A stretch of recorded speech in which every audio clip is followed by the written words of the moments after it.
संतोष Agnihotri ji London से। राधा वल्लभ श्री हरिवंश। राधा वल्लभ श्री हरिवंश। गुरुदेव आपके चरणों में कोटि कोटि प्रणाम। गुरुदेव, लंदन से पहले साल में एक बार आना होता था। आपकी कृपा से बहुत जल्दी आने को मिला है और यहाँ कुट्टी की अव्यवस्था हो गई है। गुरुदेव, प्रतिकूल परिस्थिति बहुत आ रही है, सहन शक्ति कैसे बढ़ाऊं? कभी कभी कुछ समझ नहीं आता। ऐसी कोई प्रतिकूल परिस्थिति नहीं जिसे हम सह न सकें। बातें होती कि महत्व बुद्धि जहां होती वहीं सहा जाता है। कोई ऐसी प्रतिकूल परिस्थिति नहीं। प्रेम में इतनी सामर्थ्य होती है कि प्रतिकूलता सब भुनगे की तरह हो जाती है। देखो, संसारिक 20 साल लड़की अपने माता पिता के द्वारा पोषित होकर कितने प्यार से पाली जाती है और उसको किसी बच्चे से प्रेम हो जाता है तो न माता न पिता न धर्म न कुल न मर्यादा न लोक न लज्जा और न प्राणों की परवाह। वो कल लड़का क्या करेगा जाके, ये झूठे प्यार का है। तो हम तो सच्चा प्यार के मार्ग में चले, प्रिया प्रीतम के। फिर हमें कोई प्रतिकूलता दे, हम डर जाएं या झुक जाएं, इसका मतलब अभी हाँ, प्रतिकूलता तो हमारे लिए फूलों का हार है। दुख तो हमारा साथी है इस मार्ग में। हर दुख सहेंगे पर अपने प्यारे से विमुख नहीं हो सकते, तभी इस मार्ग में चला जाता है। हाँ, हमने बहुत पहले कई बार सत्संग में कह चुके हैं। बहुत पहले एक बार गाना सुना था तो उसकी 2 लाइनें हमने लिखा के रखी थी अपने सामने। हर गम तुम्हारा सहेंगे खुशी से, कभी भी न सिकवा करेंगे किसी। चाहे जितना दुख दो प्यारे, उस दुख को मैं मुस्कुरा के सहूंगा, कभी से किसी से शिकायत नहीं करूंगा, क्योंकि अब मेरा जीवन आपके लिए है। आप किससे शिकायत करें?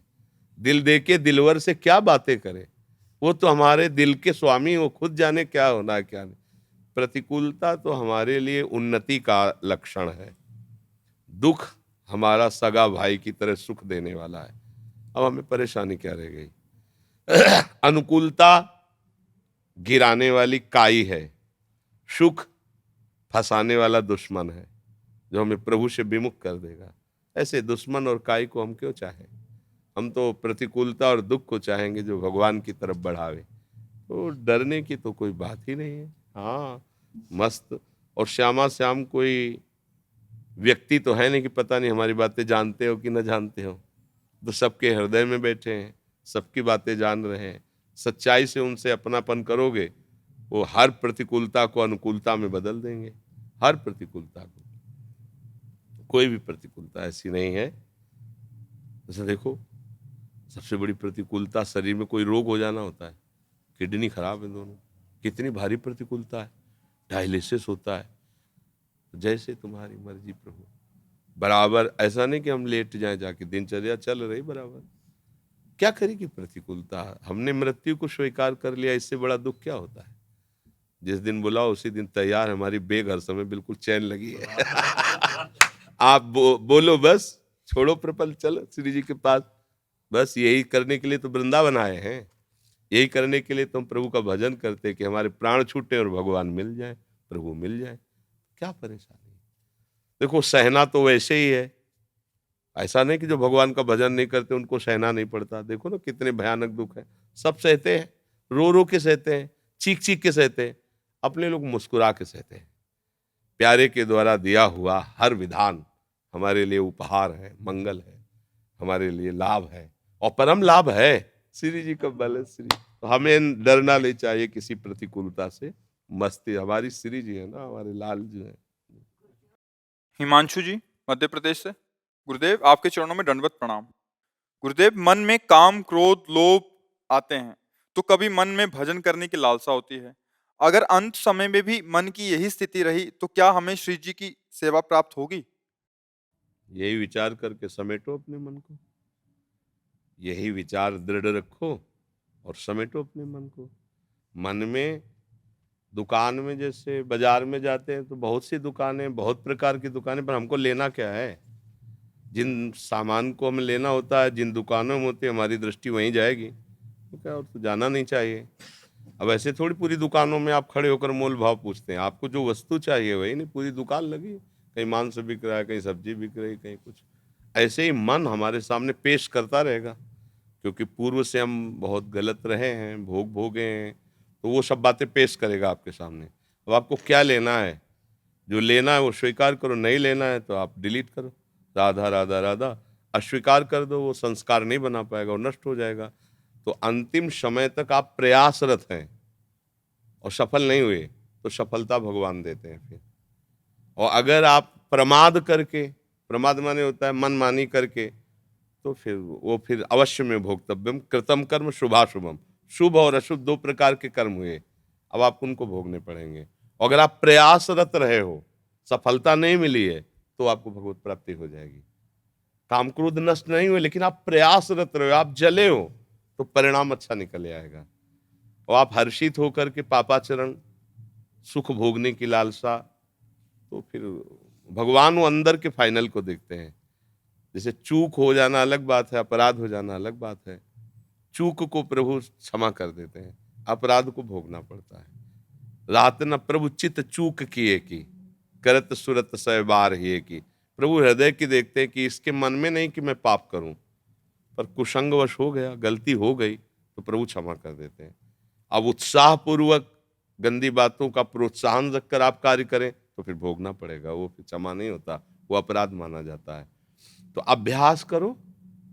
जैसे पहले मन पूरा संसारी था, अब अभ्यास किया तो कुछ कुछ हिसाब हुआ ना, कुछ संसारी है, कुछ भागवतिक है, तो पूरा लाओ इसे। संगवश दोष आ जाते तो मन से इच्छा नहीं होती करने की, पर भारी व्यवहार से या संग से कुछ ऐसे दोष आ जाते हैं कि मन गलत चीज़ों में चल जाता है कई बार। हाँ, पर आगे बढ़ो, इतना ही प्रभाव छोड़िए। संग, ये भी तो संग है जो आप स्वीकार कर रहे हैं, इसका प्रभाव नहीं है क्या? साधु संग, एक क्षण का संग पूरे जीवन को बचा लेगा, पूरे जीवन को। अब आप प्रभाव किसका स्वीकार करते हैं ना, आप हमें दोस्त मानकर बात स्वीकार करते हैं या उनको दोस्त मानकर। अगर दोस्त बनाओ तो भगवत वाणी को बनाओ, संतों को बनाओ, उनकी बात को मान लो, वो सच्चे मित्र हैं, तुम्हारा कल्याण हो जाएगा। अगर गृहस्थी में जाओ तो गृहस्थी धर्म से रहो। अब मनमानी आचरण कहीं भी मंगल नहीं होने देंगे, इसलिए अच्छे बनो। जब हम इतना छुटा पाए, पता चल गया कि 100 में 10 गांठ छोड़ ली, 90 रह गई, तो उत्साह बढ़ना चाहिए ना। अब 90 क्या है, हजारों जन्मों की लगी गांठ अगर हमने 10 छुड़ा ली इतनी जल्दी, तो हम 90 भी छुड़ाने की कोशिश करेंगे। और हमारे साथ भगवान है, गुरु है, संत महात्मा है, फिर हमें परेशानी क्या है। जो रहीम उत्तम प्रकृति का कर शकत कुसंग, चंदन विष व्यापत नहीं लपटे रहत भुजंग। अगर हमारी उत्तम विचारधारा है तो संसारी पुरुष हमारा क्या बिगाड़ सकता है। बाजार में जाते हैं, कहीं बकरे टंगे, कहीं बोतलें बिक रही, तो हमारा कुछ बिगड़ता है क्या? हमको तो इत्र लेना है श्री जी के लिए, सीधे इत्र की दुकान में पहुंचे। दुकानें तो सब लगी हुई है, तो हमारे को ऐसे भी संगी मिलेंगे, भ्रष्ट करने वाले, गंदे आचरण वाले।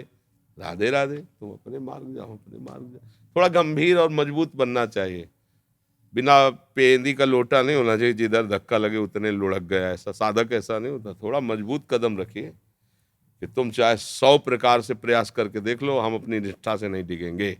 ऐसा साधक, जिद्दी स्वभाव, हठी स्वभाव, भजन नहीं छोड़ेंगे, सतमार्ग नहीं छोड़ेंगे, प्राण चाहे चले जाएं, ऐसा। गुरुदेव, आप श्री जी से प्रार्थना करिए कि हम जल्दी से जल्द इस मार्ग में आगे बढ़े। हमारी तो प्रार्थना है ही है, तभी आप हमारे सामने आए हो, है नहीं? हम बैठे इसीलिए हैं, ये तो कहने की जरूरत ही नहीं। आप हमें सपोर्ट दीजिए, बस सपोर्ट का मतलब है हम जो कह रहे हैं वो बात मान लीजिए। अधिक से अधिक नाम जपने का प्रयास कीजिए, गंदे लोगों के संग का रंग अपने अंदर मत लाइए, आगे बढ़ जाओगे। श्री जी ने तो मनुष्य शरीर दिया ही इसीलिए, श्री जी ने तो वृंदावन बुलाया इसीलिए, संत संग दिया इसीलिए। वो तो कृपा समुद्र है, मांगने की जरूरत नहीं, अब पचाने की जरूरत है। जो मिल जाए उससे थोड़ा पचाओ, उसको आचरण में उतारो, तब बात बने। हर्ष शामली से, सतगुरुदेव भगवान आपके चरणों में कोटि कोटि प्रणाम। गुरुदेव, मैं रोज थोड़ी देर भोजन करते समय आपका सत्संग सुनता हूँ, वह जीवन में उतारने का प्रयास करता हूँ, लेकिन जब से वृंदावन आया हूँ एक अलग ही बल मिल रहा है, एक अलग ही उत्साह बन रहा है। यहाँ पर नाम भी अलग ही चल रहा है। कृपया करके ऐसा मार्ग बताएं कि घर पर भी ऐसा नाम चले, वह सत्संग अच्छे से जीवन में धारण कर सकूं। अगर भोजन में शुरू किया तो बुद्धि शुद्ध होने लगी। भोजन के समय बहुत सुंदर बात है नाम कीर्तन सुनना या सत्संग, क्योंकि वो भोजन जाता है ना, वैसे संस्कार बनाता है। और सुबह सुबह उठ के तड़के जब सब सो रहे हो, तुम बैठ के राधा राधा राधा राधा राधा राधा थोड़ी देर तो करो यार। फिर हाँ, नियम से रोज 22 मिनट। हाँ ठीक है, 22 मिनट तो बहुत है, धीरे धीरे 2 और बढ़ा दो, 24, फिर धीरे एक एक 2 मिनट बढ़ाते जाओ, बढ़िया काम बन जाएगा। पर बड़े भाग्यशाली हो इस अवस्था में तुम्हारा भजन की तरफ मन लगे, बढ़िया है। सत्संग जरूर सुनते रहना। सत्संग क्या, रोज झाड़ू लगती है, हृदय को रोज पवित्र करता है और नया उत्साह देता है। कोई नशा मत करना, मोबाइल से गंदे चित्र गंदी बातें मत देखना, गंदे बच्चों का संग करके गंदी क्रियाएं मत करना। इतना ही करते रहोगे तो आगे बढ़ जाओगे। जैसे मित्र बुलाते हैं कहीं तो उनसे झूठ बोल देते हैं कि अभी कुछ काम है या ये है, बहाना बना के बच जाते हैं उनसे। हाँ, बहाना बनाना क्या ये गलत है झूठ बोलना है? नहीं, बहुत और मिला के बोलो। कम से कम गंदे आचरणों से बचत हो जाए ना। तो हम तो कई बार बोले हैं कि जब अपने संतों को कि भजन अंदर भले न चल रहा हो, लेकिन 4 लोग तुमसे बात करना चाहे तो माला में हाथ जरूर होना चाहिए, दिखा देना चाहिए। समय नहीं हमारा बात करने का, हमारा माला। तो हम कम से कम प्रपंच से तो बच जाएंगे, गंदी बात से तो अभी मन नहीं लग रहा तो थोड़ी देर बाद लग जाएगा, पर गंदी बात में मन लग गया तो बहुत लंबा समय नष्ट कर देगा। इसलिए अच्छा है, ये कोई झूठ नहीं है। झूठ में झूठ है, राख में राख डालना। संसार संपूर्ण क्रियाएं झूठी ही तो कर रहा है, सत्य तो कोई बिरला ही भगवत मार्ग में चलता है। तो है तो काम, नाम जप करना है, सबसे बड़ा काम है, झूठ भी नहीं। कि तुम्हारे काम में न फंस के हम अपने मंगलमय कार्य में, भगवान नाम में, तो हमारे पास समय नहीं है, हम किसी काम में फंसे हुए हैं, बढ़िया है। और सत्संग की बातों के लिए एक डायरी रख लो, देखना जो कहें वो मानना। उसमें कुछ बातें ही दिमाग में रह पाती हैं, तो उनको डायरी में लो। आज के सत्संग में हमने ये सुना, और जो डायरी में तुम लिखो उसे रोज पढ़ो। अमुक तारीख के सत्संग में हमने ये एक बात ये पकड़ी, अमुक तारीख के सत्संग में ये बात, मेन पॉइंट जब पकड़ोगे उनका रोज पढ़ोगे तो जल्दी सुधार हो जाएगा। ठीक है। बनु प्रिया जी। श्री हरिवंश। श्री सदगुरुदेव भगवान, आपके चरणों में कोटि कोटि प्रणाम। गुरुदेव, जब नेत्र बंद कर श्री राधा नाम का ध्यान करते हैं या भजन करते हैं तो मन में कुछ चित्र या मन अपने आप ही कुछ तस्वीर बनाने लगता है, तो किस प्रकार श्री राधा का ध्यान किया जाए और आप उनका बनाओ चिंतन राधा करें? नाम, उसको लगाओ, नहीं उसके पास जो जमा है बैंक में वही आपको देता रहेगा। मन में वो चिप है मन भगवान की तरफ से, इसमें अनंत जन्मों के फोटो वीडियो सब मैसेज सब भरे हैं। नाम जप के द्वारा ही उसे हम नष्ट कर सकते हैं। हम क्या करें, राधा बार बार लिखें, राधा राधा राधा राधा राधा राधा राधा। उसको करने ही मत दो, उसको बंद रखो। अगर आप ऐसे नहीं करोगे तो अपना विकास करता रहेगा, फैलाता रहेगा। तभी जो कच्चे साधक होते हैं परेशान हो जाते हैं कि मन तो बहुत परेशान। लिखो, नाम में लो, कान से अंदर से नाम सुनो, आंखों के सामने चाहे खुली आंख हो चाहे बंद हो, उस नाम लिखो। मन को चैन मत दो, विश्राम मत दो। अगर उसको छोड़ दिया तुमने तो वो फिर अपनी बातें सब फेंकेगा, कुछ अच्छी बातें कुछ गंदी बातें सब भरी उसमें। अगर नाम जप करते रहे, समय नहीं दिया तो खाली होता चला जाएगा, नष्ट होता चला जाएगा। अगर फेंक भी रहा है तो मन उधर मत लगाओ, उधर ध्यान मत दो, नाम का ध्यान करो, धीरे धीरे नष्ट हो जाएंगे। बहुत सावधानी से चलो। अच्छा पवित्र भोजन, अच्छी बातें मन में बैठा लो, शास्त्रों का स्वाध्याय, सत्संग, नाम जप, गंदे लोगों से बचना, गंदे बातें सुनने से, दृश्य देखने से, गंदे भोजन से। अभी धीरे धीरे ठीक हो जाएगा, अच्छे से चलो। श्याम सुंदर दिल्ली से। राधा वल्लभ श्री हरिवंश। गुरुदेव महाराज जी, गुरु छोड़कर चले गए हैं, माया ने मन बड़ा विचलित कर दिया है। गुरु छोड़ने वाले होते ही नहीं। गुरु कैसे छोड़ दिए? गुरु शरीर मान रखा है, इसलिए तुमने माना कि हमारे गुरु छोड़ के चले गए। नहीं, गुरु की अभी भाषा ही नहीं समझी, गुरु किसे कहते हैं। अखंड मंडलाकारम व्याप्तमेन चराचरम, जो चर अचर में व्याप्त है वो हमारा गुरुदेव है। तुम्हारे हृदय में भी तो बैठा है, तो जो वो अंदर प्रेरणा कर रहा है उस बात को समझो और नाम जप करो। गुरु है ही साथ। ये शरीर कभी गुरु नहीं होते। हाँ, ये साउंड है, ये साउंड है। अंदर जो गुरु तुम्हारे बैठा है वो यहाँ बैठा है, उसकी बात मान लो तो तुम गुरु स्वरूप ही हो जाओगे। ये तो नष्ट होगा, आज नहीं तो कल। ये मरेगा, इसको मरने वाला है, आज नहीं तो कल मरेगा, तुम्हारा भी छूटेगा। तो ये गुरु नहीं छूटने वाला। गुरु जी ने जो नाम दिया, उपदेश दिया, वो अमर है, वो सत्य है, उसको स्वीकार करो। आपका स्वरूप भी सत्य है, अमर है, अविनाशी है, आप आनंद में डूब जाएंगे। ये मानना ही नहीं कि हमारे गुरु मर गए। आप अभी ध्यान करो, देखो आपको अनुभव होगा गुरुदेव है नहीं? अच्छा, ध्यान ना करो, संसार में भटकते रहो, तो गुरु जिंदा भी बैठे हो तो नहीं है। बात तो ध्यान का विषय है ना। तो ऐसा तो कभी सोचो ही मत कि गुरु नहीं है।